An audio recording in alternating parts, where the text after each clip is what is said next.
എല്ലാവരോടും അടുപ്പം കാണിച്ചു നടന്നവൾ പക്ഷെ എന്നോട് മാത്രം അകൽച്ച കാണിച്ചപ്പോൾ എനിക്കിത്തിരി ദേഷ്യം തോന്നി. ഇത്രയും നാൾ സ്വപ്നം കണ്ട് നടന്നിട്ട് നേരിൽ കണ്ടപ്പോൾ ഒന്ന് മിണ്ടാൻ പോലും പറ്റാത്ത അവസ്ഥ. എന്നെ കാണുമ്പോഴേക്കും അവൾ ഒഴിഞ്ഞു മാറി നടക്കും. എൻ്റെ സ്നേഹം അവളെ അറിയിക്കാൻ കാത്തിരിക്കുമ്പോഴാണ് അച്ഛൻ ദൈവമായുള്ള വിവാഹം ഉറപ്പിക്കുന്നത്. എനിക്ക് അവിടെ ഒന്നും ചെയ്യാനുണ്ടായിരുന്നില്ല. മുത്തശ്ശൻ നന്ദുവും ചിത്തുവുമായുള്ള വിവാഹം ഉറപ്പിക്കുകയും ചെയ്തു. എല്ലാം അതോടെ അവസാനിച്ചു എന്ന് കരുതി.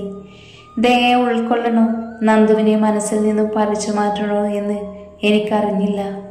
എനിക്ക് നന്ദുവിനെ ഇഷ്ടമാണെന്ന് എല്ലാവരോടും അലറി വിളിച്ചു പറയാൻ തോന്നി. പക്ഷെ ഞാൻ കാരണം കുടുംബം തകരാൻ എൻ്റെ മനസ്സനുവദിച്ചില്ല. കല്യാണത്തിന് തലേ ദിവസം അരുണിൻ്റെ കോള് വന്നു. ആദി, നിനക്ക് ആരോടെങ്കിലും ഒന്ന് പറഞ്ഞൂടെ നിനക്ക് നന്ദുവിനെയാണ് ഇഷ്ടമെന്ന്? വേണ്ടടാ, ഇവിടെ എല്ലാവരും വളരെ സന്തോഷത്തിലാണ്. ഞാനായിട്ട് അവരുടെ എല്ലാം സന്തോഷം തകർക്കില്ല. ഇതിപ്പോൾ എവിടെയോ കിടന്ന പെണ്ണിനെ കഷ്ടപ്പെട്ട് ഇവിടെ കൊണ്ടുവന്നിട്ട് നിന്റെ അനിയനെ കൊടുക്കാൻ മാത്രം നീ അത്ര വലിയ ത്യാഗിയാണോ? അവരുടെ കല്യാണം നടക്കാനായിരിക്കും ദൈവത്തിന് ഇഷ്ടം. അതല്ല, അവൾ എൻ്റെ പെണ്ണ് ആകാനാണ് വിധിയെങ്കിൽ അതങ്ങനെ തന്നെ നടന്നിരിക്കും. നീ ഇപ്പോൾ ഫോൺ വെച്ചോ, ഇവിടെ മൊത്തം ആളുകളുടെ തിരക്കും ബഹളവുമാണ്. ഓക്കേടാ, ഞാൻ നാളെ വിളിക്കാം, ബൈ. കോള് കട്ട് ചെയ്ത് അവൻ വിദൂരതയിലേക്ക് നോക്കി നിന്നു. പിറ്റേ ദിവസം നടന്ന സംഭവങ്ങളെല്ലാം അപ്രതീക്ഷിതമായിരുന്നു. ഞാൻ അറിയാതെ തന്നെ എൻ്റെ പെണ്ണ് എനിക്ക് സ്വന്തമായി. നന്ദുവിൻ്റെ കഴുത്തിൽ താലി കെട്ടിയപ്പോൾ എൻ്റെ ഉള്ളുകൊണ്ട് ഞാൻ വളരെ സന്തോഷിച്ചു. പക്ഷെ പിന്നീടാണ് അതിൻ്റെ ഭവിഷ്യത്തുകൾ മനസ്സിലായത്. എൻ്റെ ഒറ്റ നിമിഷത്തെ എടുത്തുചാട്ടം 3 പേരുടെ ജീവിതം വെച്ചായിരുന്നു എന്ന് സത്യം എന്നിൽ കുറ്റബോധം നിറച്ചു. നന്ദു ഒരിക്കലും എന്നെ ഭർത്താവായി കാണില്ല എന്ന് കരുതി. അതുപോലെ തന്നെയാണ് ഇതുവരെ സംഭവിച്ചതും.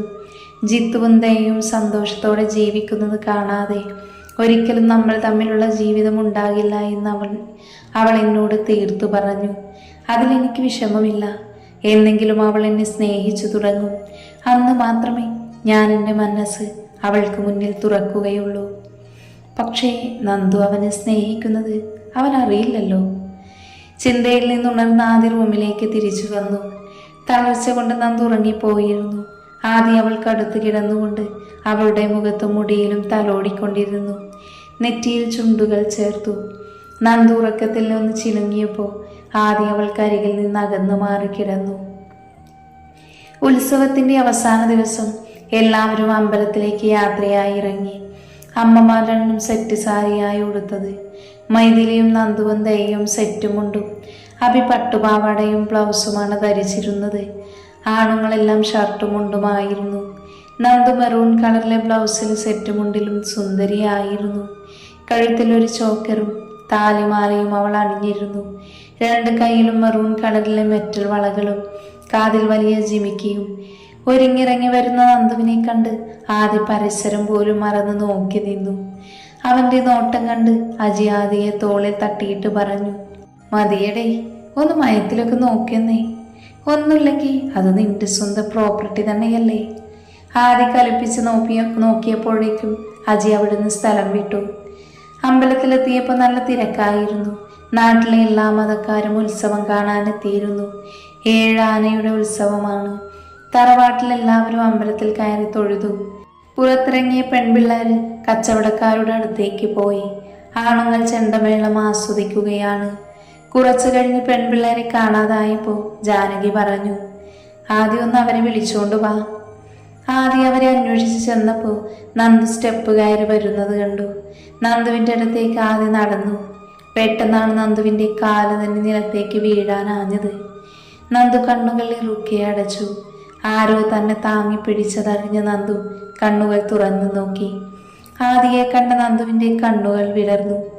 ആദിയും ആ സമയം അവളുടെ മാൻമിഴി കണ്ണുകളിലെ ആഴമളക്കുകയായിരുന്നു.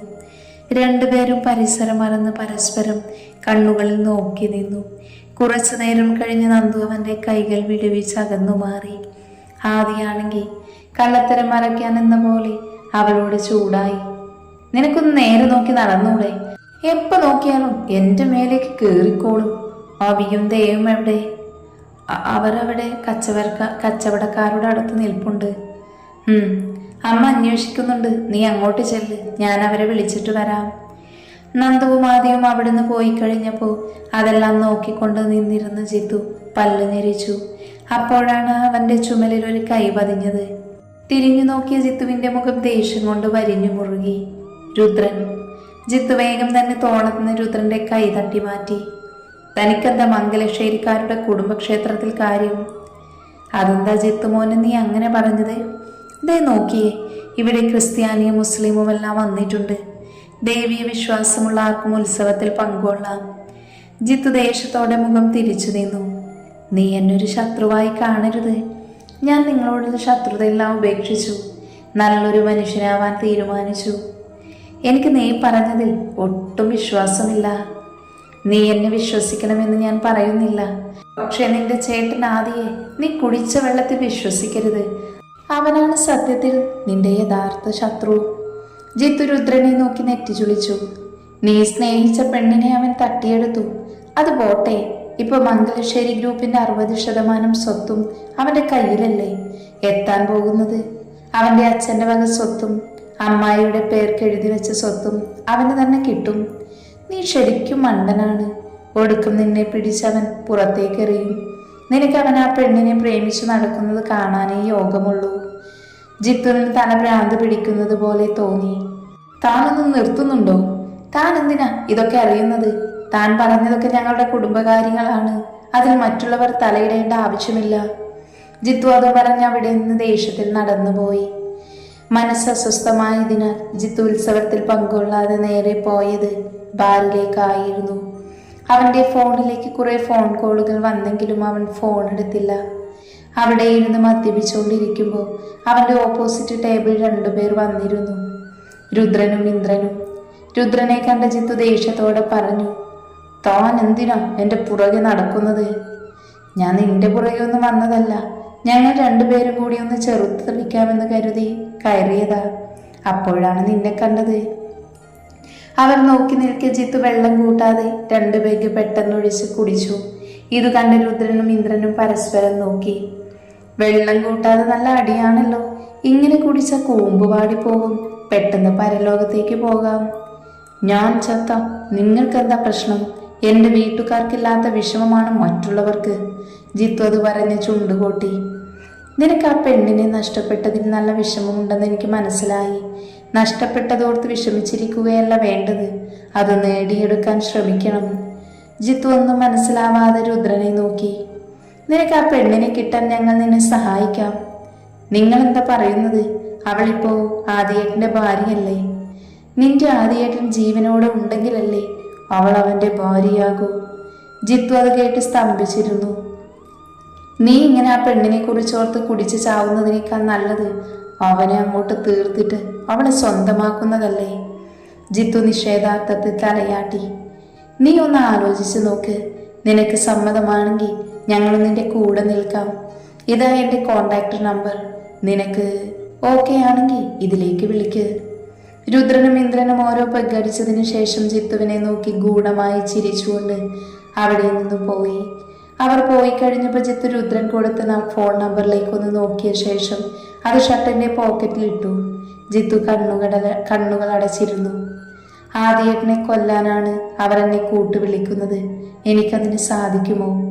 അടുത്ത നിമിഷം നന്ദുവിന്റെ മുഖം മനസ്സിലേക്ക് വന്നപ്പോൾ അവൻ തല പെരുത്തു കയറി. അവൻ വീണ്ടും മദ്യം ഓർഡർ ചെയ്തു.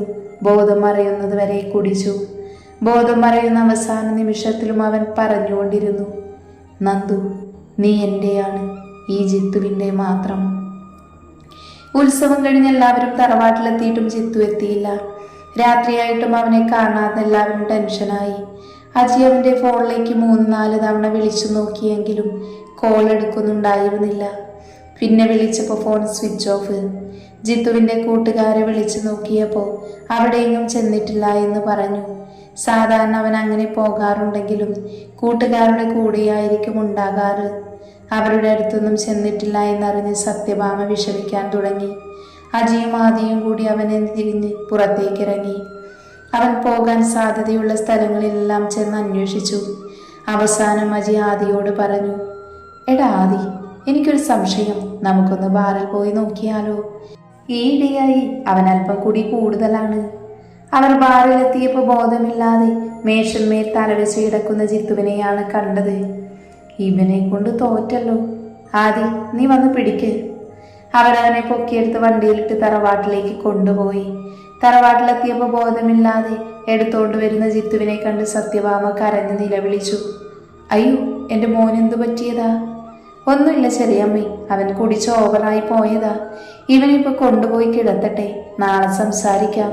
നാളെ ഇതിനൊരു തീരുമാനമുണ്ടാക്കണം. അവർ ജിത്തുവിനെ റൂമിൽ കൊണ്ടുപോയി കിടത്തി. അവൻ വന്ന ആശ്വാസത്തിൽ എല്ലാവരും പോയി കിടന്നു. റൂമിൽ വന്ന ദയ അവനെ നോക്കി നെടുവീർപ്പിട്ടുകൊണ്ട് കഥകടച്ച് നിലത്ത് പാവിരിച്ച് കിടന്നു.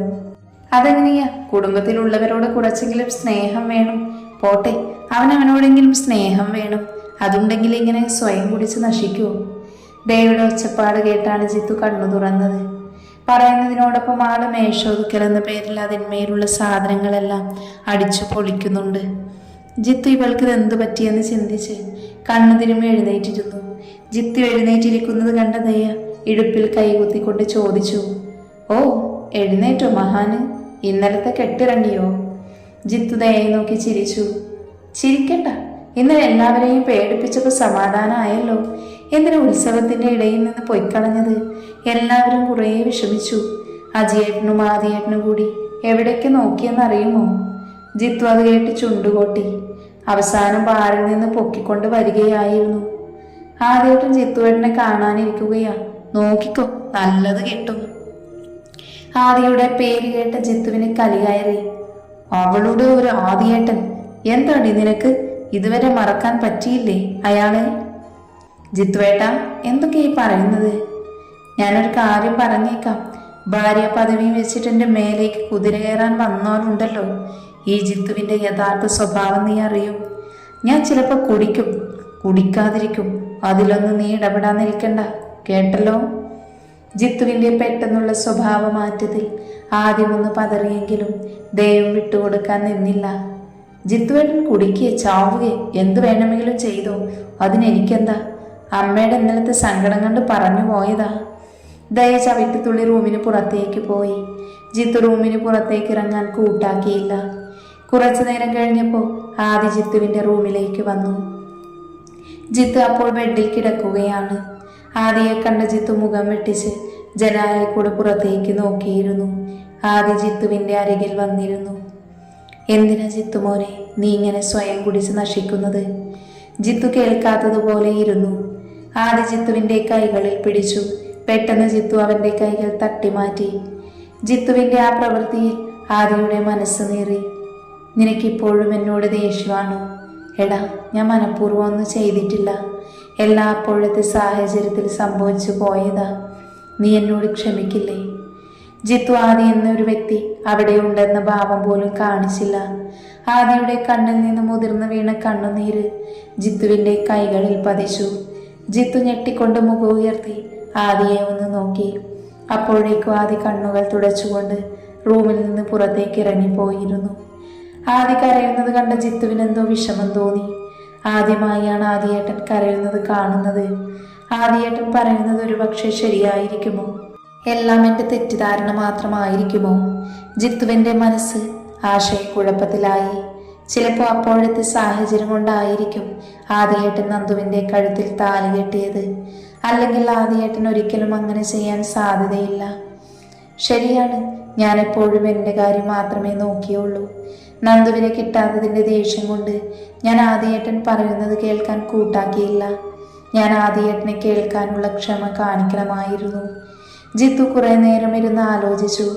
കുഞ്ഞുനാളിലെ ആദി അവനെ എടുത്തുകൊണ്ട് നടന്നതും ഒരുമിച്ച് കളിക്കുന്നതും കിട്ടുന്നതെല്ലാം കൊണ്ടുവന്ന് തരുന്നതും സ്കൂളിൽ പഠിക്കുമ്പോൾ എല്ലാ കുരുത്തക്കേടിലും പോയി ചാടുന്ന തനിക്ക് സപ്പോർട്ടായി കൂടെ നിന്ന് അതെല്ലാം പരിഹരിച്ചു തരുന്നതും ബിസിനസ്സിലേക്ക് കാലെടുത്ത് വെക്കാൻ തന്നെ പ്രാപ്തനാക്കിയതും എല്ലാം ഒരു സിനിമ കാണുന്നത് പോലെ അവൻ്റെ മനസ്സിലൂടെ കടന്നുപോയി. അറിയാതെ തന്നെ അവൻ്റെ കണ്ണുകൾ നിറഞ്ഞു. അതെ, എനിക്കാണ് തെറ്റുപറ്റിയത്. ഇന്നലെ കണ്ടൊരു പെണ്ണിനു വേണ്ടി ഞാൻ എൻ്റെ ഏട്ടനെ വെറുത്തു. രുദ്രൻ്റെ വാക്കുകൾ കേട്ടൊരു വേള ആദ്യേട്ടനെ കൊന്നാലോ എന്ന് പോലും ചിന്തിച്ചു. ഞാൻ അകൽച്ച കാണിച്ചപ്പോൾ ആദിയേട്ടൻ്റെ മനസ്സ് കുറെ വിഷമിച്ചു കാണും. വേഗം തന്നെ ആദിയേട്ടനോട് ക്ഷമ ചോദിക്കണം. ജിത്തു അങ്ങനെ ഓരോ തീരുമാനത്തിലെത്തി. ഹാങ്ങറിൽ തൂക്കിയിട്ടിരുന്ന ഷർട്ടിൻ്റെ പോക്കറ്റിൽ നിന്ന് രുദ്രൻ കൊടുത്ത ഫോൺ നമ്പർ അവൻ എടുത്തു. എന്നിട്ടത് വലിച്ചു കീറി മുറിയിലുള്ള ഡസ്റ്റ്ബിന്നിലിട്ടു. എന്നിട്ട് താഴേക്ക് ചെന്ന് ആദ്യ ഒഴിച്ച് എല്ലാവരും താഴെ ഉണ്ടായിരുന്നു. അജിയും വാസുദേവും ശങ്കറുമെല്ലാം ഭക്ഷണം കഴിച്ചുകൊണ്ടിരിപ്പാണ്. ജിത്തു ജാനകിയോടായി ചോദിച്ചു, ആദ്യേട്ടൻ എന്തി വല്യമ്മേ? അവൻ ഇന്ന് നേരത്തെ പോയി മോനെ, ഭക്ഷണം പോലും കഴിച്ചില്ല. മോൻ കഴിക്കാനിരിക്കെ. ജിത്തു കഴിക്കാനിരുന്നു. വാസുദേവ് ജിത്തുവിനെ രൂക്ഷമായി നോക്കുന്നുണ്ട്.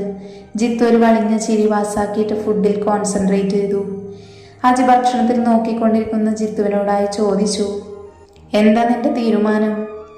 എന്തിൻ്റെ തീരുമാനം? നിന്റെ മദ്യപാനത്തിന്റെ കാര്യത്തിലുള്ള തീരുമാനം തന്നെ. അവിടുന്ന് ഇവിടുന്നുമെല്ലാം പൊക്കിക്കൊണ്ട് വരാനേ ഞങ്ങളെ കൊണ്ട് പറ്റില്ല. ഇന്നത്തോടെ നിർത്തിക്കോളണം നിന്റെ വേഷം കെട്ട്. നിർത്തടാ അജി നിന്റെ പോലീസ് ചോദ്യം ചെയ്യല്. അവൻ ഇനി അങ്ങനെയൊന്നും ചെയ്യില്ല. അങ്ങനെയാണെങ്കിൽ അവനെ കൊള്ളാം. ജിത്തു, ഇനി നീ കുടിച്ച നിന്നെ ഞാൻ പൊക്കിയെടുത്ത് ഡി അഡിക്ഷൻ സെന്ററിൽ കൊണ്ടുപോയിടും. വേണോ അത്? ജിത്തു തൊഴുകൈയോടെ അജിയെ നോക്കി പറഞ്ഞു. വേണ്ടേ, ഞാനിനി നന്നായിക്കോളാമേ. ജിത്തുവിൻ്റെ ആക്ഷൻ കണ്ട് അജിക്ക് ചിരി വന്നു. പിന്നെ ആ ചിരി അവിടെയുള്ള എല്ലാവരിലേക്കും പടർന്നു.